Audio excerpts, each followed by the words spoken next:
In the late 90s, ska music skanked its way into the mainstream. Third wave acts like No Doubt, Sublime, Real Big Fish, and even Goldfinger got a taste of fame, fortune, and larger audiences at their shows. But we can't talk about those glorious 18 or so months when ska was popular without mentioning a band that saw some of the same amount of success and are considered one of the pioneers of an entire subgenre. I'm talking about the Boston, Massachusetts group, the Mighty Mighty Bosstones, who are believed to be the creators of Ska-Core, a combination of ska and hardcore punk. This is from their mixture of punk rock, ska guitar upstrokes, and tight horn section, and the gravelly loud vocals of the singer Dicky Barrett, whom will be the focus of this tribute. Dicky was born in Providence, Rhode Island on June 22nd, 1964, but moved to Boston at a young age. Before the Bosstones, he sang in other Boston hardcore bands like Impact Unit, Cheapskates, and Toxic Toast. While attending Bunker Hill Community College, he met the drummer Joe. Meanwhile, bassist Joe Gittleman was in the group Gangrene, but also played with Barrett's band Cheapskates along with other future Boston members Johnny Vegas, Nate Albert, Josh Dalsimer, Tim Bridewell, and Ben Carr. They officially became the Bosstones in 1983, but didn't start recording music till 1987, around the time when Nate and Joe graduated high school. So after discovering the existence of a 50s doo-wop group also called the Bosstones, they changed their name to the Mighty Mighty Bosstones and released their debut album in 1989. To this day, they still have 4 original members, including Dicky, who, in addition to singing, had a radio show in Los Angeles, did voiceover work, played Bill Haley in a miniseries Shake, Rattle, and Roll, and is the announcer on the Jimmy Kimmel Live show. But like most growly ska punk singers from the New England area, he will be dead someday. So I am honoring the legend by ranking all 11 Bosstone albums from worst to best with the help of another ska punk member of a band. Ladies and gentlemen, I'd like to welcome the bassist for the New Jersey band Backer Superheroes, Greg. How do we say your last name again? Gecik. Gecik. And first, before we start, let's get a little history about what you know about the Bosstones. They're from Boston. And what is your history with liking them? I've liked them since I was in high school, which was the 90s. Yes, yes. So 2000s. What was the album that or song, whatever, that really brought you into into liking them, I should say? Personally, I'd have to go with Rascal King. Oh, so okay. That was my favorite song. Yes. And you also have experience with actually opening for them. Yes. 2017 when they played their anniversary show at the Starland Ballroom. Your band was the opening act for them. Yep. That was probably like one of the dream come true, right? It was on the list. Okay. I have a lot of those. A lot of dreams, but playing with the Bosstones was like probably top tier, right? Yeah. Okay. So without further ado, here we go. Coming in at number 11, we got the album While We're At It from 2018. Now, the reason this album is so low is, where's the Ska-Core? No Ska-Core in the album. No screaming from Dicky whatsoever. Hardly any hardcore, as I said, guitar riffs. And not much punk rock either. Majority of the album, I would say, is mostly adult contemporary, like ska, quote unquote. Yeah, the album deals with like serious topics like race with that song Wonderful Day for the Race. It's got like songs about the debate over the importance of the national anthem and the American flag, a song called Divide. And they got other issues playing into our current polarizing nation. I would have to say the lyrics on the album is pretty decent, clever rhyming scheme from Dicky, which is a usual thing for him. But it's a little removed from their signature sound because it sounded to me like an average ska band as opposed to like the Bosstones. It could have been any ska band at that time playing that particular album. And I would say there is one song on the album called Closer to Nowhere, which has this kind of like English two-tone sound to it, which I would say is probably the best song on the album. Anything you got to say about that one? Honestly, I don't know much about the album because it wasn't one of my favorites. Okay. I haven't listened to it in a long time. I listened to it, but I haven't gone back to it. All right, so we agree on that a little bit. So Moving on to number 10, we got the album The Magic of Youth from 2011. And it's a much more uplifting ska punk album, more like punkier than with like horns, with not so much like clean guitar upstrokes. I would say some of my favorite songs there is the song Daylight, Sunday Afternoon on Winston Ave, and the song They Will Need Music. Not really any depressing songs aside from the song, which is the title track, which deals with like poverty and drug use amongst youngsters. But the upbeat music kind of masks the like sad lyrics. And the songs aren't very memorable to me, and it feels a bit redundant despite the fact that it's a pretty short album. Coming in at number 9, we got the album Pinpoints and Gin Joints from 2009. And it's got the similar ska vibe, but many groove and like skanking inducing tracks. It kind of sounds like what the Interrupters do. Yeah, I'm sure you're familiar with that band as well. Mm-hmm. With the mixture of horns. Catchy numbers on there like Graffiti Worth Reading, You Left Right, and of course, Na Na Na Na Na Na Na Na Na Na Na Na Na Na Na Na Na. You know that one, right? Wait. It's a ska song that has na-na-nas in it? Yeah. So pretty much if you put na-na in a song, it's pretty much going to be an earworm to the listener automatically, right? It's kind of cheating, but yeah. Well, you can't take that away from Tom Kalnaki because he's the na-na king. Very true. Also, great closer on the album called A Pretty Sad Excuse that goes from like a mellow, slow ska rhythm to like this explosive, up-tempo punk rock jam with perfectly layered horns as well. They got a song on there. I don't remember this. You remember this song called the Death Valley Vipers, which has got like this kind of spaghetti western vibe to it, like from the horns, that desperado like vibe. And there's like some few moments of Dicky yelling on here on the album, but I'm guessing you don't remember the album as well either. So it works being pretty low on my list, right? Yeah. Yeah. All right. Well, we're coming along to maybe we'll get to an album we actually remember. All right. Number 8, we got When God Was Great, which is their latest album, came out this year. Despite not being very punk, the diversity of the music made some songs more memorable. There's a song on there called Certain Things. It kind of adds like a country guitar twang in the mix. A song called The Killing of Georgie Part 3. It's got like a glam rock big band vibe with the crunchy guitars and New Orleans like horn section. And they got that Creedence Clearwater cover. I don't know if you are a fan of the band, but they covered a song Long As I Can See the Light, and it pays a nice homage to the original, but puts like that Bosstones spin on it. What do you think of the album? Very danceable, right? Okay. All right. It didn't have the energy that I'm used to when it comes to Bosstones. Okay. Was it bad? No, it wasn't bad at all. Mm. But I didn't get the energy out of it. I think I totally agree with you on that. It's one of those ones that can possibly grow on you if you keep listening to it. Because there are some good songs there that have the ska thing that you and I both love. Got the song Decide, Bruised, and the 8-minute closer, The Final Parade. Lacks the hardcore chorus, but the mature sound is kind of interesting if you give it a chance. Mm-hmm. Number 7 got the album Pay Attention from 2000. This is the final album with the original guitarist, Nate Albert, and he definitely does not phone it in on this record. Some great riffs he's got going on there, great ska stuff he's going as well. And I honestly think, I don't know if you agree with this, the album's kind of slightly underrated because it came out after the breakthrough album. So people kind of like dismissed it a little bit. I agree. But it's very musical. Mm-hmm. For the actual transitions between the songs, but just the guitar and the horn lines in the album are very good. Yeah. You got any favorite songs in there, or you want me to just list them?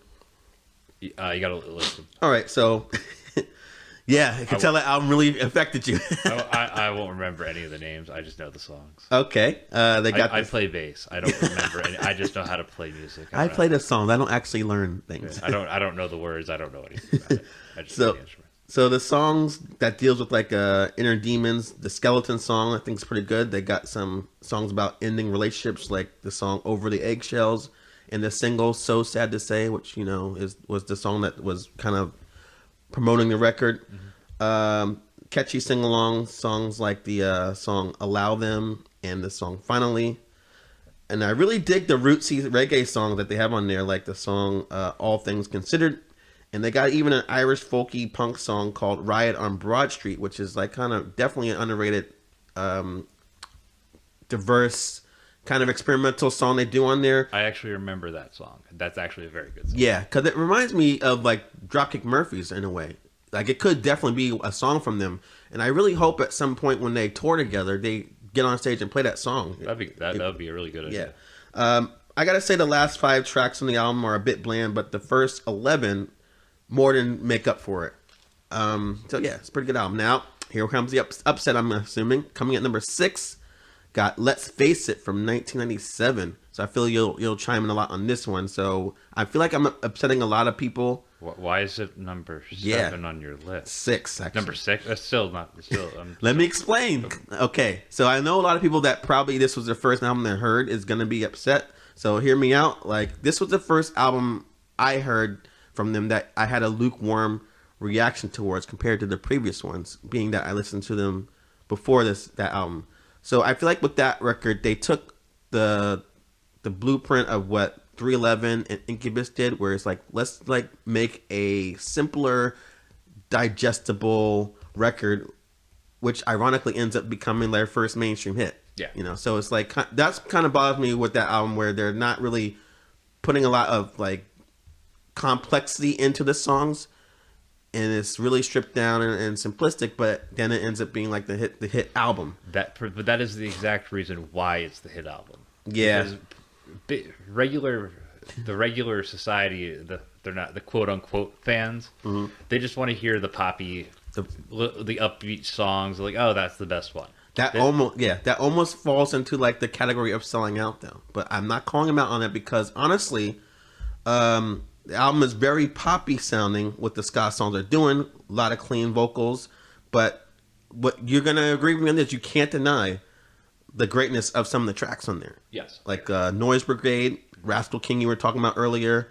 And of course, the impression that I get with that iconic opening guitar riff that, you know, is legendary in Last Today. Got a song on there called Another Drinking Song, which I think may be the last time they wrote a song about drinking, because usually their early albums had like 1 or 2 songs about boozing. And I think that's the last one they did that deals with that topic. The one thing about the impression that I get, mm-hmm. it's such an iconic song because of how you hear that original riff to go into that song and you know exactly what you're hearing. Yeah. It's been in so many movies, so many shows. It's just such an iconic song. Yeah. I got to give them credit for that. They wrote a really like monstrous hit, even if some people say that's their one hit song. But don't get me wrong, you guys, they do have some Ska-Core on this album, which kind of showed up more on the back half of it, like The Bug Bit Me, Break So Easily, Desensitized, and the closing track 128, which is my favorite song on the album. So I'm not knocking it, but there are just a lot of stuff they did that is easily better than this album. Okay, mm-hmm. So you don't have to jump over the table and fight me. Coming at number 5, got A Jackknife to a Swan from 2002.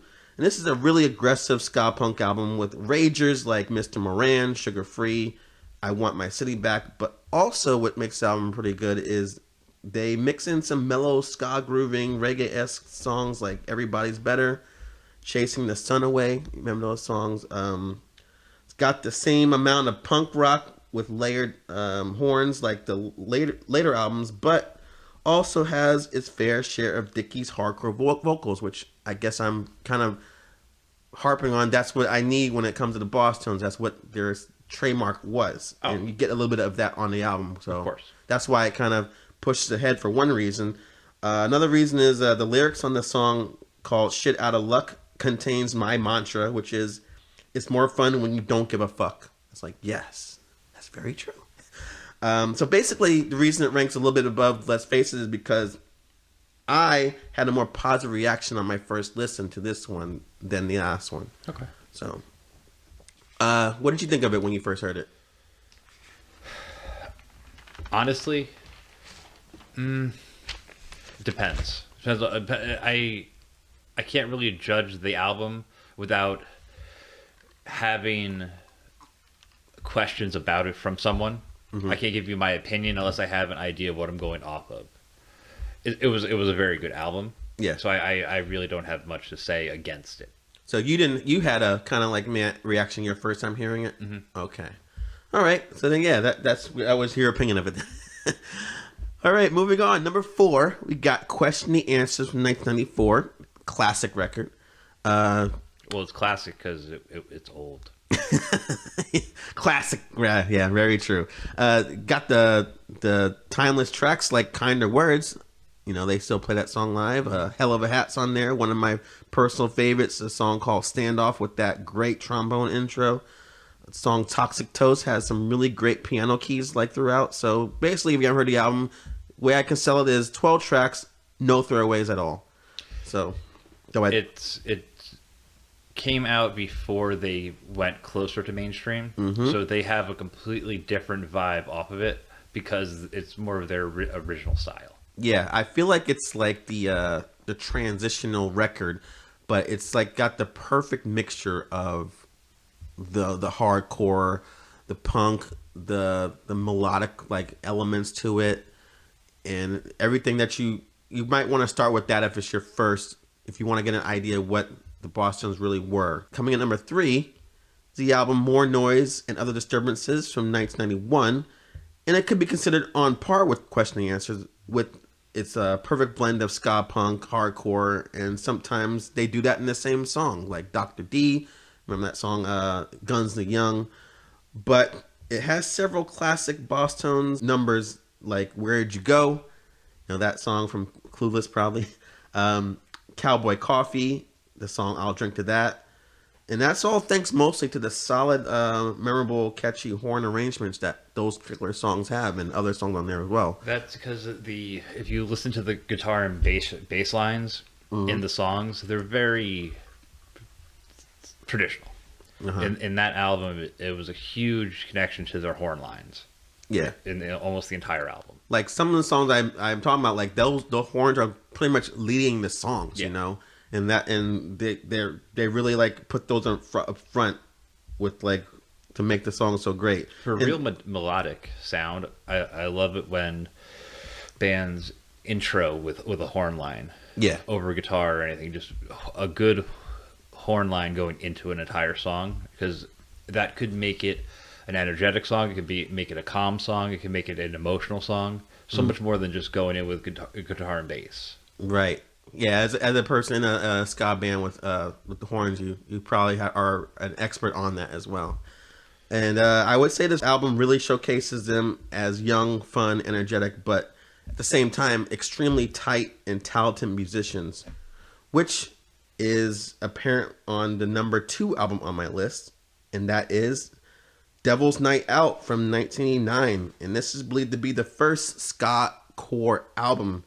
And it's very strong debut, honestly, with like party, like sing-along songs like Hope I Never Lose My Wallet, as well as metal-inspired tracks like the title track and Patricia and the song Do Something Crazy, which those last 2 songs, no horns at all. So it's just straight-up hardcore punk, you know. A lot of people haven't listened to that album because it's older, and people are like, oh, after... To them, some of the original albums are some of their 3rd, 4th, 5th album. No one really listens to the older albums. That's the problem. And that is a problem, yeah. Because this album is like I said, it's like the first of its kind, and it's pretty incredible at the same time. Got this drinking songs I was talking about earlier, like Drunks and Children, and the song The Bartender Song, and got that last song, A Little Bit Ugly, which is like a duet he does with Jimmy G from Murphy's Law. Got the harmonica going in there before it leads to this like chaotic ska song at the end. Yes, 10 tracks, barely under 30 minutes, and it's a perfect record to listen to if it wasn't for this number 1 album. And this should be no surprise to the fans out there. Number 1 is Don't Know How to Party from 1993.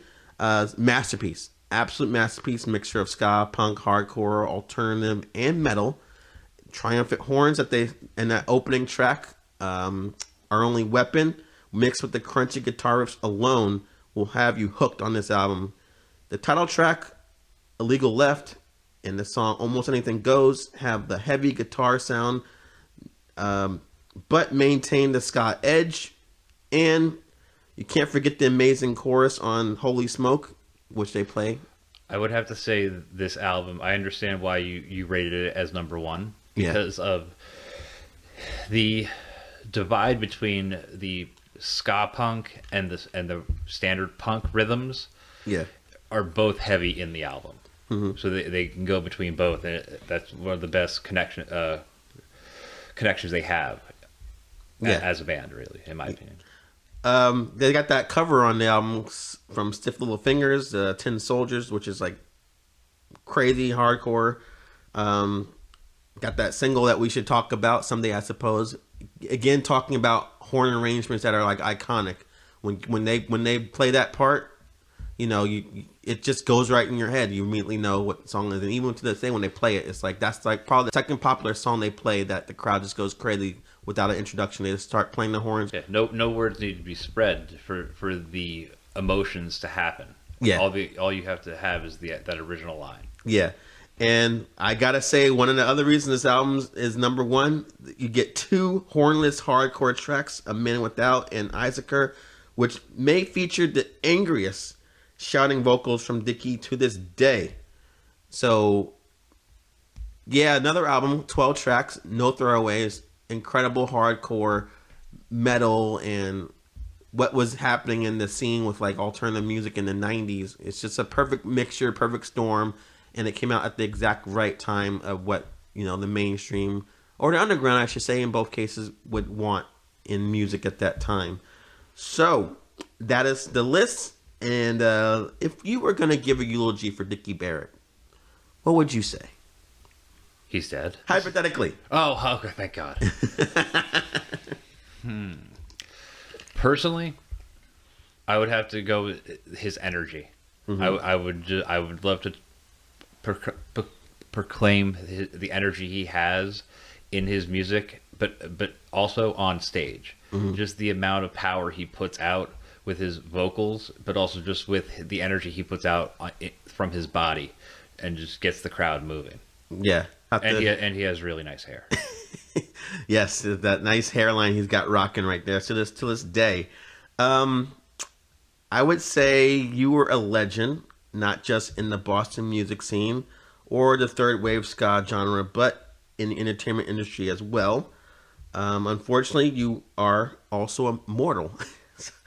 I would have to say also, I did not have the chance or pleasure of meeting you prior to this tribute, but you appear to be a charismatic, respected human. At least that's the impression that I get.